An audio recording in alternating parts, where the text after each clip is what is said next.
Hey, good morning, everybody. I'm Brandon of Vehicle Solutions with Brandon. Hey guys, and Jeff Zipity Doodah here from Zipity's Garage, and we are down here at Ciocca Corvette in Atlantic City, New Jersey, and just wanted to kind of do a quick walk-around video on introducing you to your new C8 Corvette. A good portion of what our deliveries are remote. So in other words, we're shipping cars to California, Texas, Florida, and the customer doesn't usually take delivery. We have plenty of customers that take delivery here in Atlantic City, but a good portion of those customers do not. So the intent here is kind of to introduce you to the features and benefits of this particular car so that, yes, you certainly want to read the owner's manual and so forth, and a quick disclaimer, consult your owner's manual before you do anything crazy in the vehicle, but we're going to kind of give you an overview of how to get around and get you acquainted with your new Corvette. And with that being said, if you're watching this video, it's probably because you've bought a car from us here, whether personally or Ciocca as a dealership. So I just want to say thank you for repeated business, and always feel free to comment, message us, let us know how we can help in the future. With that being said, we're going to start with the outside of the car, and I'll let Jeff lead us off with that one. Sure. So like when we're delivering cars in person, one of the things I tell folks, you're going to forget 90% of what we tell you. So I tend to start with two of the most important things, and that's if you're ever in a dead battery situation. So if you've had a Corvette in the past, the C7, the C6 had an outside key fob or a keyhole so that you could actually place a key into the car to gain access to the vehicle if it was a dead battery. In the C7, it was in the rear of the vehicle up by the license plate. In the C8, it's kind of hidden. So there is one keyhole. So if you have a dead battery and you're outside of the vehicle, the keyhole is located right under here, underneath this side intake. So you literally have to take a knee, come underneath here, and have access to that keyhole. And if you see, Brandon will explain where the key blade is located on the fob. So this is your standard key fob for a Corvette right here. There's a little button on the side. If you press that in and pull out, it's actually going to be a key blade, and that's what Jeff's talking about that gets inserted. So that blade and key fob are specific to the VIN on the vehicle. So with that blade, you take the blade in, give it a twist, and that will pop the electronic door open for you. And then up underneath the knee bolster up here, there is a cable, and you're going to pull that cable, which will then release the front trunk, and then you have access into the battery compartment. We'll go over the battery compartment here shortly, but the other, like I mentioned, dead battery situation, if you're ever inside the car and the battery dies, God forbid there's an accident or there's a water involved and the battery and the electronics in the vehicle do not work, more times than not, it could be something you're in a parade or your spouse gets out of the vehicle and it's locked and for some reason or another the door won't open. There's an electronic door release on both the driver's side and passenger side down alongside the rocker panel. So there's a pull feature here. You'll see it has what looks like a finger. You're going to actually pull that up and that will release the door in a dead battery situation. So now that you know how to get into the car and out of the car if there's a dead battery, let's kind of do a quick walk around on the outside of the vehicle, how you access the front trunk and the rear trunk as well. And for the front of the car, there's three ways to access your trunks. There's a physical button on the car, there's a physical button on the key fob, and then there's a button on the door panel that will allow you to access the front trunk, as well as the rear trunk. So on the front, you're kind of going to split the headlight in half, and then right underneath here is a little button, and you're just going to give that a quick depression, and then the front trunk will release. So that's how you gain access to the front trunk. And that aforementioned battery area, the battery of the vehicle is located here. So to have access to that battery, you're going to remove this panel on the left and right of the center area here. These two panels pop off, and then this centerpiece pops off, and your battery is located right under here. So that's how you would, if you, again, dead battery situation, that's how you're going to get to the battery. And those three panels, the connectors are made to come apart. It's not like it's a door panel connector. These are made to come apart so that it's easier to access that and so forth. So we'll leave this open. Brandon, you want to show them where the rear trunk access is? Absolutely. So on the rear here, you're going to see this beautiful Corvette script. And if you reach under the first E, there's a button right here. This is a convertible. Now, if you have a coupe, which we'll go over later, there's also slots in here to where you can remove the hard top and tuck it in so it doesn't move, won't get damaged. That's essentially the rear trunk right here, though. When you go to close it, this one is a soft close.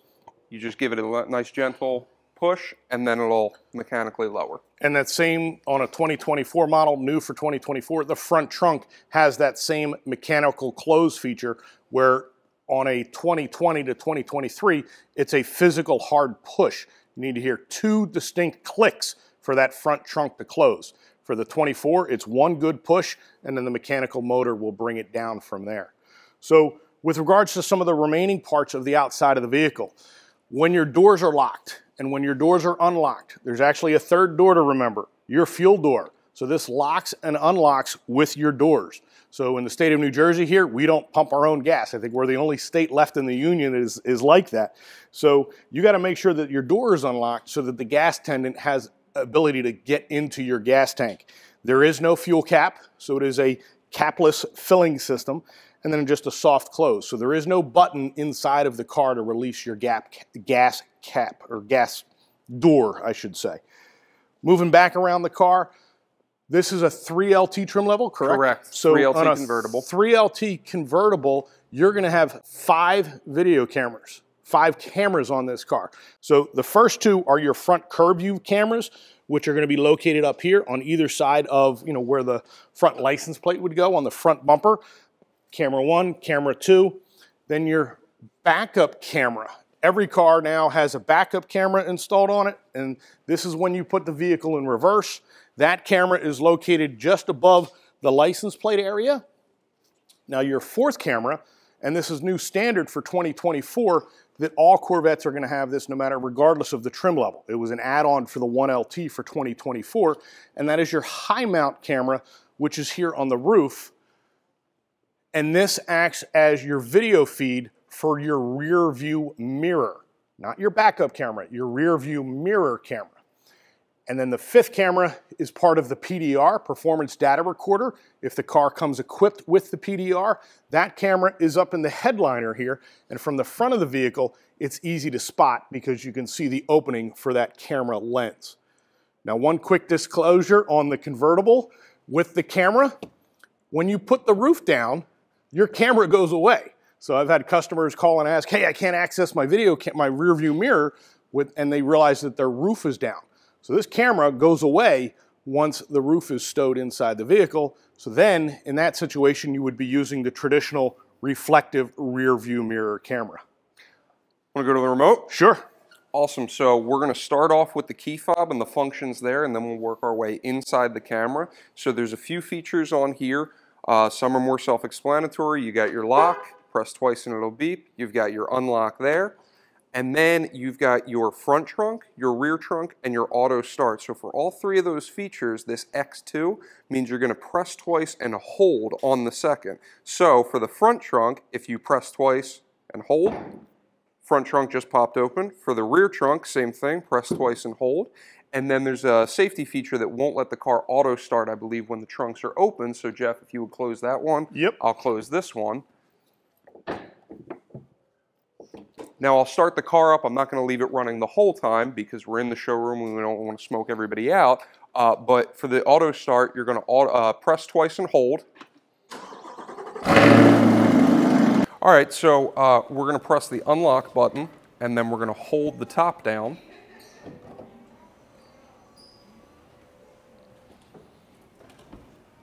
Keep holding.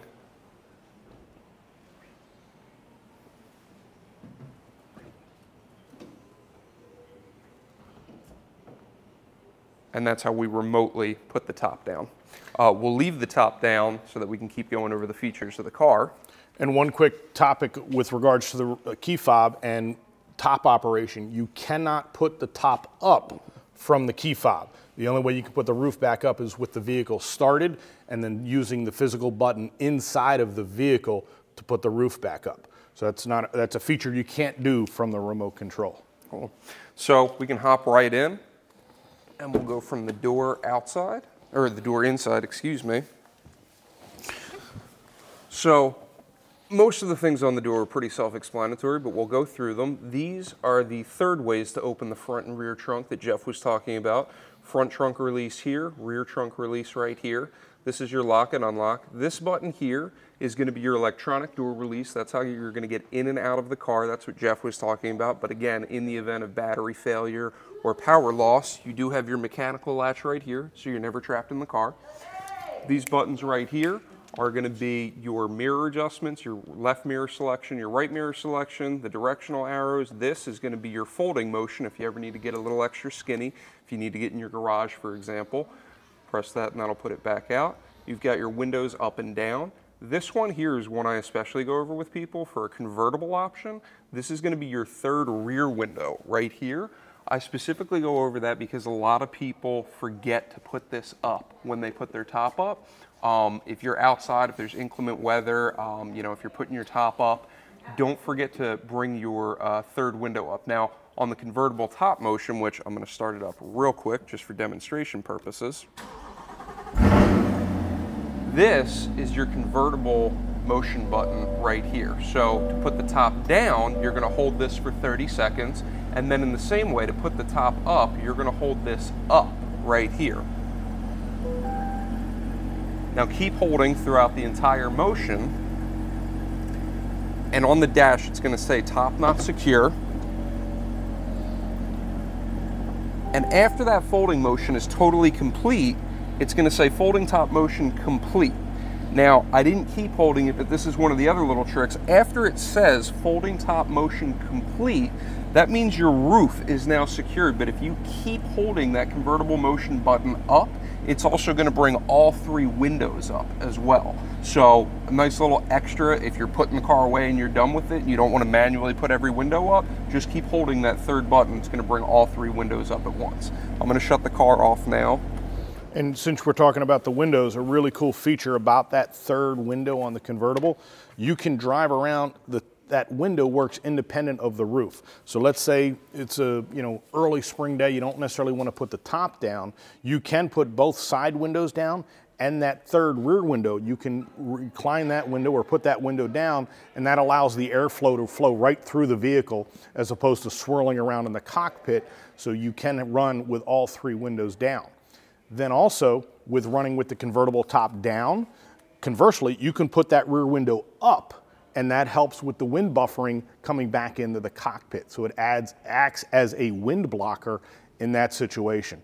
And that rear window does not go down all the way and completely disappear. It leaves about a ½ inch exposed of the glass. So again, helps with the wind buffering as well as water coming back into the vehicle if it happens to be wet outside or damp as you're driving around with the top down. Don't know what situation you would be doing that in, but hey, you never know. I'm just going to put the top back down for a little better visibility. And then the other thing that I wanted to go over on the door right here is your seating positions right here. So you have two profiles that you can set for different drivers. For instance, if you're husband and wife, or you have two different people driving the car. That's going to control not only your seating arrangements, but your steering wheel positioning and your mirrors as well. So once you get acquainted with your new Corvette and you figure out where you want everything, if you hold it in, again, I'm going to put this on, I'm not going to start it up fully, but if you want to program those profile settings, let's just assume I have all my seating and everything where I want it. If you want to set that, you're going to hold set, and of course it's not going to do it. So I got to do it with the door closed. But if you want to set your driver profile settings, you're going to hold set. There's one beep, and then if you want to hold profile 1, hold that in as well.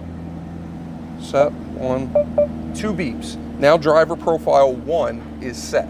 So that's going to be there. You can do the same thing for 2, and then this is an exit setting. We usually recommend having the seat all the way back, the steering wheel all the way forward, so it makes it easier to exit the vehicle. And just a quick follow-up on the memory seating and so forth. As far as recalling driver setting 1 and driver setting 2, when you get back into the vehicle, if you have that exit feature set up, when you get back into the vehicle the next time, the seat and the steering wheel are going to be further back wherever your exit setting was set at. So to recall driver setting 1 and driver setting 2, it's not a quick push of the button on the door.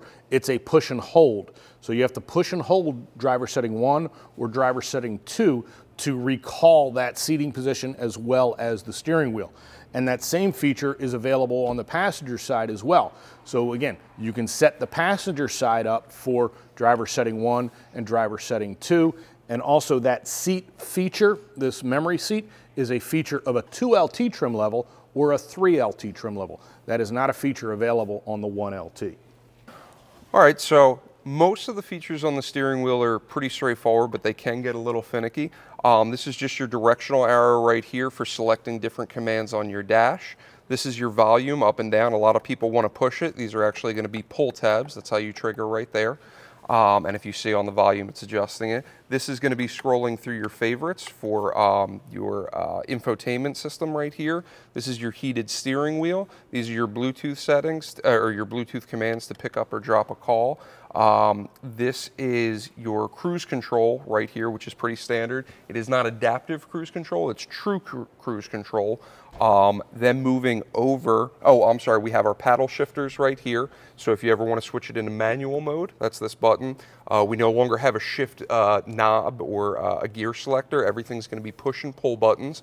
So park, reverse, neutral, drive, it's going to be pushing and pulling these levers. So right here, we've got our parking brake. We've got our brightness display. These are all your heads-up display controls. This one here is going to be the positioning of your HUD, where you would like it on your windshield. This is going to be the info that it displays. You can choose which info you'd like to display. And this is going to be your brightness specifically on your HUD, your heads-up display. And again, that's a feature of a 2LT or 3LT trim level, not available as a 1.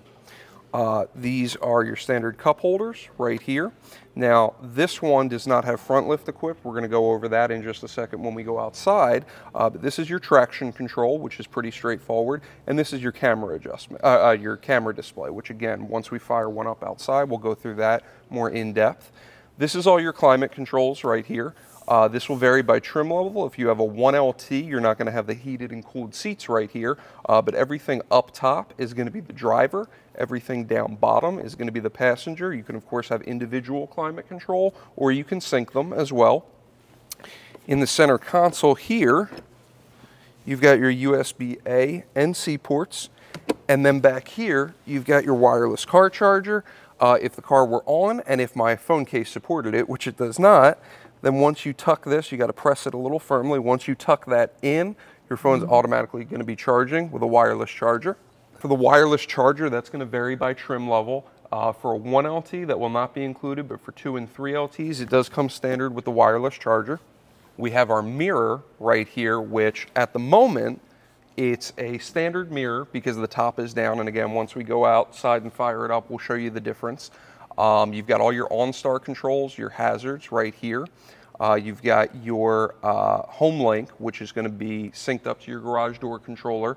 That's how you can sync the commands there. Everybody always asks me what these are right here. They're actually just your vent controls. They're airplane style, so that's just going to be how you direct the airflow. And then everything on the passenger side is pretty much the same as well. One thing I do want to go over, and it's hidden, so I'm going to come around here real quick.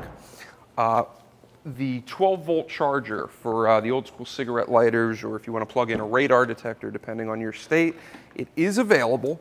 It's just very well hidden. There's a port all the way down here. I promise you it's there, but that's where your 12-volt charger is going to be. Right here is your glove box release, and then everything on this side of the door is the same as well. Window, same thing, the electronic door release, lock and unlock. Seating settings, and then again, just like the driver's seat, you do have your mechanical latch here, so you never get locked in the car. So we've made it outside. We are now inside of a second C8 convertible. This one happens to be a 3LT with the natural dipped interior. We'll kind of go over the natural dipped interior and what that offers here briefly in a moment. But what I wanted to touch on here first is the video camera rear view mirror. Like I said, this is a convertible, so the roof is in the up position. And there are 3 settings that you can play with on the rear view mirror camera. So you've got 3 buttons here, and then this is a light sentinel here. So this is not a button. you have one button to the left and two to the right. So to enter the settings, you're gonna hit this left-hand button, and then you'll see different icons come up over here. And then you'll see three icons that correspond with these particular buttons. So what we're gonna do is we're gonna hit the left-hand button to get into the settings. You see the check come up here, and then you have a brightness. This is the first setting, so you can make it lighter or darker by hitting these corresponding buttons. Once you're happy with it, hit the check button. Now it changes over here and goes to magnification. You can zoom out, you can zoom in, back and forth, and once you're happy with that setting, hit the check button again, and now it's going to go to a vertical display. So you can change how high you want the vehicle or the mirror. You can see the rear spoiler on this car. Okay, now I'm going to take the mirror up to get a higher field of vision. If I don't touch anything, the settings will close and the video feed is going to remember this location. If I don't like the video feed, all you do is flip this little toggle switch and it goes back to a traditional reflective mirror. And this is what you will have when your roof is down. You will be using the traditional reflective mirror. A pretty cool feature with the video camera feed because it gives you a much broader view for a rear view mirror in the C8 as opposed to just looking through the rear window in the coupe or the convertible. This vehicle also is equipped with the front lift system, so we'll touch base on that as well. So right up front here, you have your drive mode selector, which we'll get into here in a moment. But on a vehicle equipped with front lift, you will have three buttons across here. So this is predicated on your trim level.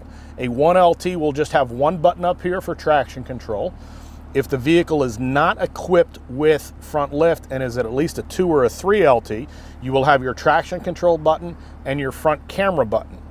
Vehicles 2LT and 3LT with front lift will have a third button, and that is the one here in the center. So to activate the front lift, vehicle right now is in the raised position, and I know this because on the front driver's display, there is a icon of the vehicle with an up arrow. That tells me I'm in the raised position. To lower the vehicle, you can do that two different ways. You can push the button or just drive normally, and once you get to 20 miles an hour, the vehicle will lower on its own. So to lower the vehicle, I'm going to go ahead and push this button, and the front end of the vehicle will say vehicle lowering, and the light flashes, letting you know that the vehicle is going to lower. To activate the front lift button and to memorize your location, the car will memorize 1,000 waypoints as to where the front lift will need to be activated. You're just going to push this front lift button and you're going to hit it here, and you'll hear the lift system raising. It tells you that on the dashboard on the right-hand pocket gauge. If you want to remember this location, you just tap this left-hand toggle button here on the steering wheel, and it says auto lift location is remembered. So the next time I come up to this GPS location and I get below 20 miles an hour, I do not need to push the lift button. The vehicle will automatically raise once you get below 20 miles an hour and you get to this GPS location. And again, like I said, to memorize that location, you push the front lift button, the lift activates, then you push the left-hand toggle switch on the steering wheel, and it will auto remember it the next time you arrive. If you want to delete that location, you just push the corresponding button. It tells you on the screen how to delete that location. So again, don't know if you're ever going to get to 1,000 memory waypoint locations, but if you do and need to delete one, you can do that by pushing the corresponding button on the steering wheel. All right, so now we're going to talk about the different drive modes that the vehicle is running.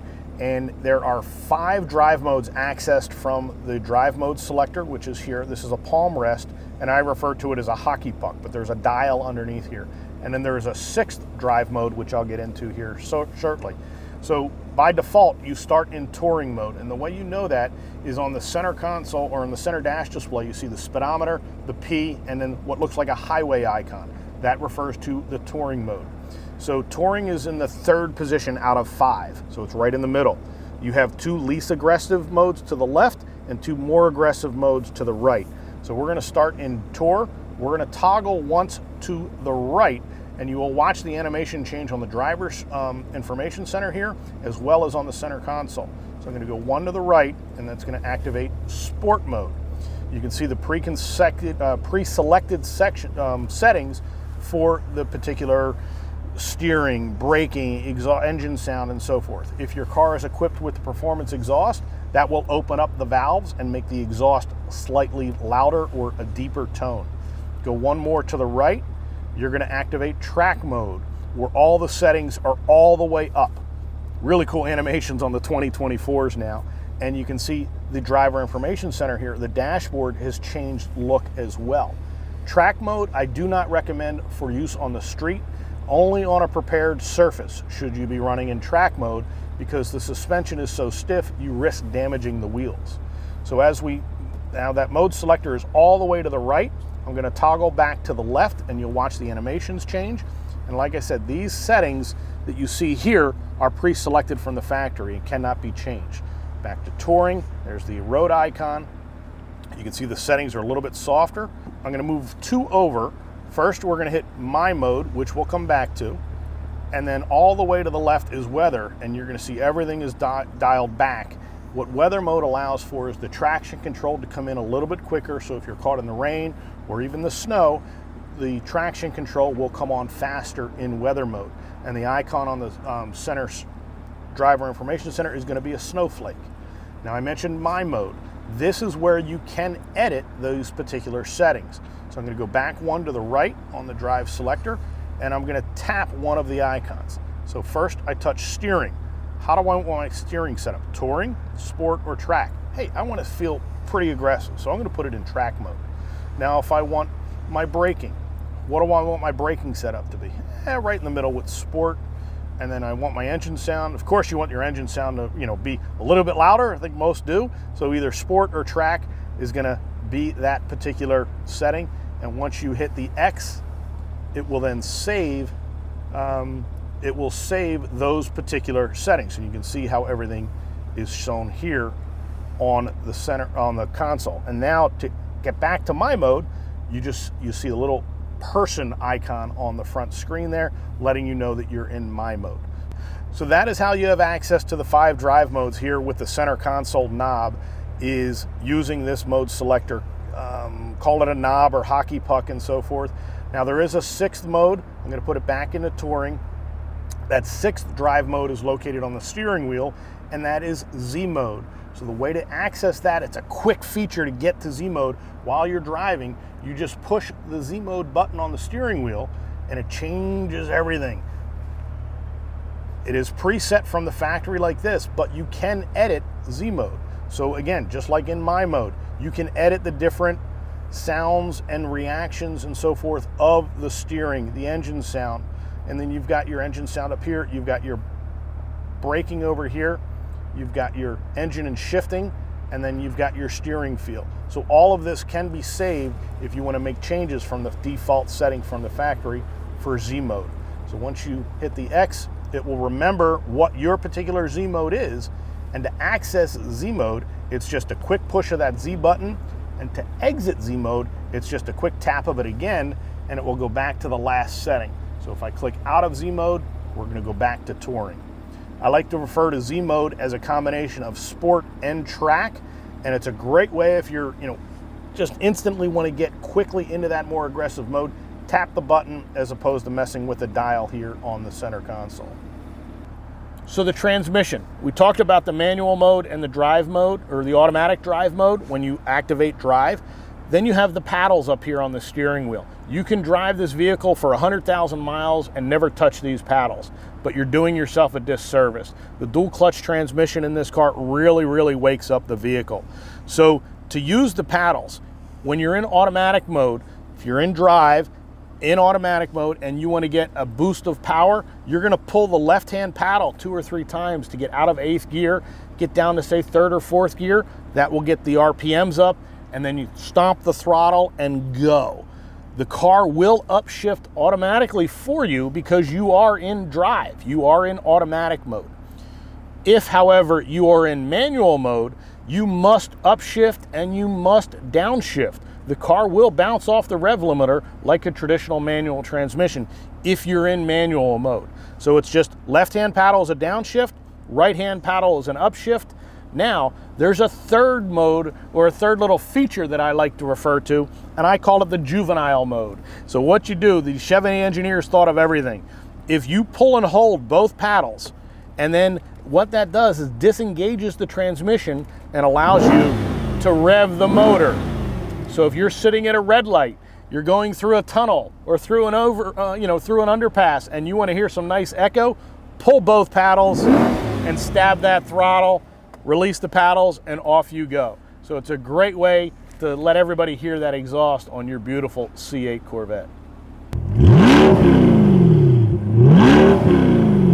All right, the next thing we want to touch on is the PDR, or Performance Data Recorder. So again, if your car is so equipped, it is a standalone option on a 1LT, but it is standard on a 2LT and a 3LT trim level. And what the PDR does is it will record track sessions and so forth when you're out on the racetrack. Gives you an opportunity to throw in an SD card and record your track sessions. So to access the PDR, you're going to come over to the glove box. You're going to open the glove box here with this little button, and then your PDR is located right there on the left-hand side, and you'll see a memory card slot. Refer to the owner's manual on the size of memory. The size of memory isn't necessarily the most important thing. The most important thing to remember is the speed of the memory card. Refer to your owner's manual for the speed and requirements for that SD card. And that just slides right into that slot there. And once the SD card is installed, you can then access the information for the PDR from your driver information center here on the console. So one other thing we wanted to touch on is the blind spot monitoring. That is going to be standard, and there's nothing to activate about that. Your displays are going to be right here on the top left of your driver's side mirror and top right of your passenger side. So right now we're going to sync a phone to the infotainment system to the car itself with Bluetooth. What you're going to do, if you're from the home screen, you're going to hit Phone and then Manage Phones. On your phone, whether it's an Apple or an Android, you want to make sure you have your Bluetooth screen open. And then once you hit Add Phone, it's going to come up on your phone itself as My Chevrolet. Be sure to select the My Chevrolet under Devices, and it'll give you a pairing code. You can hit pair on your phone or on the infotainment screen, and then it'll take a second and pair it up. It's also going to prompt you whether or not you want to allow it access to your contacts. There we go. My phone is connected right now. And we'll allow that. Enable. It's going to give you a lot of prompts if you want to enable location services. And then it may automatically ask you for prompts to allow for Apple CarPlay or Android Auto. There it is. There's my phone right now. Now Apple CarPlay is enabled. If it doesn't prompt you to enable Apple CarPlay or Android Auto, you can always actually select it from the home screen, and then it will prompt your phone, do you want to allow Apple CarPlay or Android Auto? And that's it. So now your phone's all synced. So we are now at car number 3. This happens to be a Rapid Blue 3LT Coupe, and what we're going to demonstrate here is how to remove this removable hardtop and stow it in the back end of your particular coupe. So the first step you want to do with a coupe is you want to make sure the rear end of the vehicle is empty and can accept the top. So you're going to come back here underneath the E, we're on your key fob, you're going to pop the rear hatch, and lo and behold, this particular car is a Z51, so all the auxiliary brake ducting and so forth is back here. Plus you've got your floor mats. We're in New Jersey. You got your front license plate bracket. So we're going to go stow this up in the front trunk area, and we'll get this stuff out of the way. Because like I said, that's step number 1 when stowing your roof on a coupe. If you have a convertible, you don't have to worry about that because you don't lose any trunk space when you put the top down. So we're going to stow these right inside here, the front trunk. So from here, we're going to go inside the vehicle to get that roof removed. There's 3 connections, and we're going to try and capture all 3 of them on film for you. So you're going to get into the vehicle. There are 2 up front here underneath the sun visors, and these connectors are attached to the roof itself. They're not attached to the car. So you're going to pull down and out, so that releases the front. Now the rear connector is back here. We'll get a better shot of this once I'm out of the vehicle, but there, I'll show you where to push, and it makes a little bit of a noise and it's a little unnerving the first time you hear it, but you're gonna push this forward latch release, and this is the sound you're gonna hear. And that releases this larger tab. To lock it, it's pushing this. You are not pushing this to release. You've got to push up here and get your hand out of the way because this will come down with some force. Now you know the roof is completely released, and we're now going to remove it. Let's get back outside of the vehicle. You can certainly do this with the windows down, but what I recommend doing is taking your left hand and kind of pushing up on the front side of it to get the front half of the roof to release. Then from there, finger underneath, pull it straight back out. Brandon and I are going to walk it back together. You can do this with one person. And like I said, with the rear hatch in this position, it's just a quick lift from there. Now on the bottom of the roof, you'll see these little nubs here, these little balls. And if you look inside of your rear trunk area, you're going to see a resting place for those particular little nubs to go right in here. That's what you're going to connect those into. They just rest in there. Let's go ahead and get this over the spoiler. If you have a high wings spoiler, it's a little bit more of a lift to get that in there. And then you're just going to kind of finagle it in. Once you get it in, you'll feel those little pegs get into their spot. Then this, first time you do it, full disclosure, a little unnerving. You got to give it some good pressure. That's the sound you want to hear. Now your roof is completely stowed and ready to go.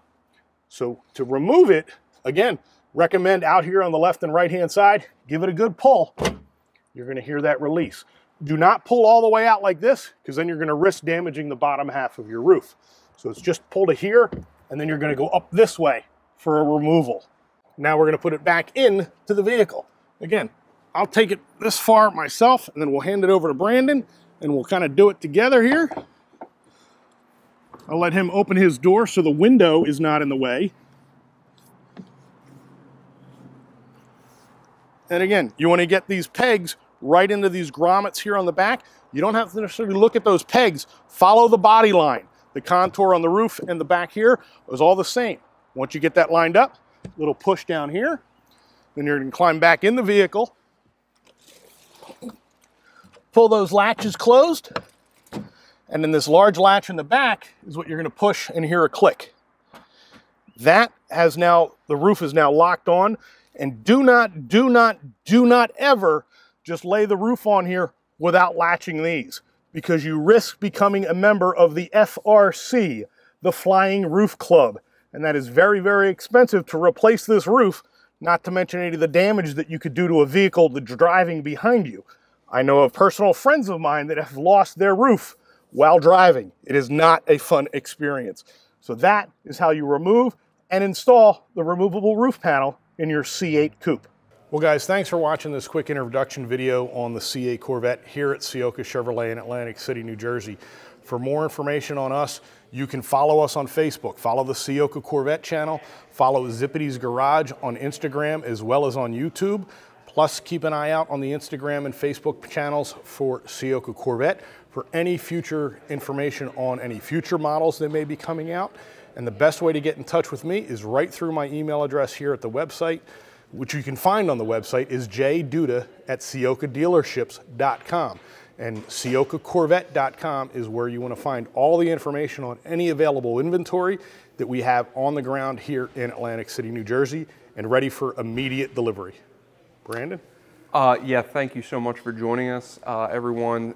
Please feel free to reach out in the comments. Let us know what we can do to help you in the future, what information you'd like to see. If you'd like to reach out to me personally in sales, again, you can find me on Facebook or Instagram under Vehicle Solutions with Brandon. You can also email me at bneuberger@cioccadealerships.com, or my preferred method, you can reach out to me right on my cell phone at 856-534-4006. Thank you again. Let us know what we can do to help.